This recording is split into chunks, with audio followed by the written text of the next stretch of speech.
Hello. So I have been stumbled upon this question. So this is the given information for us. The value of x and its corresponding value to fx. We can consider fx as y or y1 as we'll proceed to ask this question. So let's see the question. What does the question have to say? 3 points on the quadratic function. So 3 points are given in the table. Okay. If gx equals to fx plus 4, then what is the y-intercept of function of g?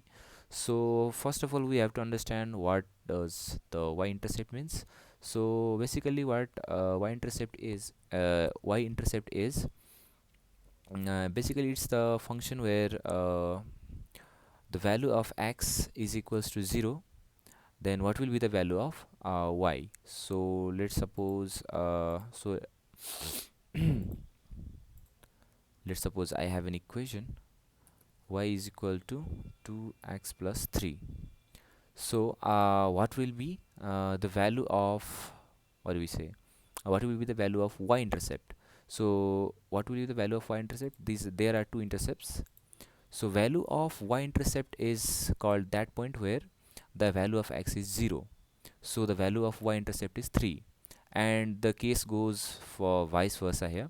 So this is the value of x-intercept. X-intercept means when the value of y is 0, then what will be the value of x coordinate? So the intercepts perform this way. So let's go to solve this question. I'll just fill the credentials here first. Sorry. Okay, so we are done with fulfilling the credentials. And another thing that we have to understand here is okay, the question is given in such a way. So if we have to find the value of y-intercept of a function of gx, what this basically means is we have to find the value of g0. So let's try to put g0 here. If we put g0 here, then we also have to put 0 here.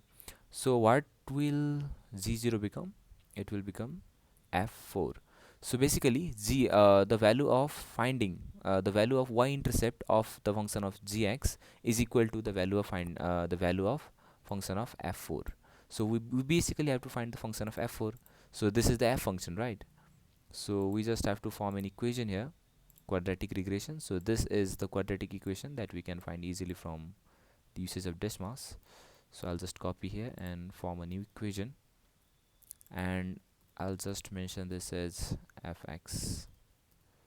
Okay, so we have to find g0. G0 will be f4, as we have already mentioned. So we can directly find the value of f4 is 129.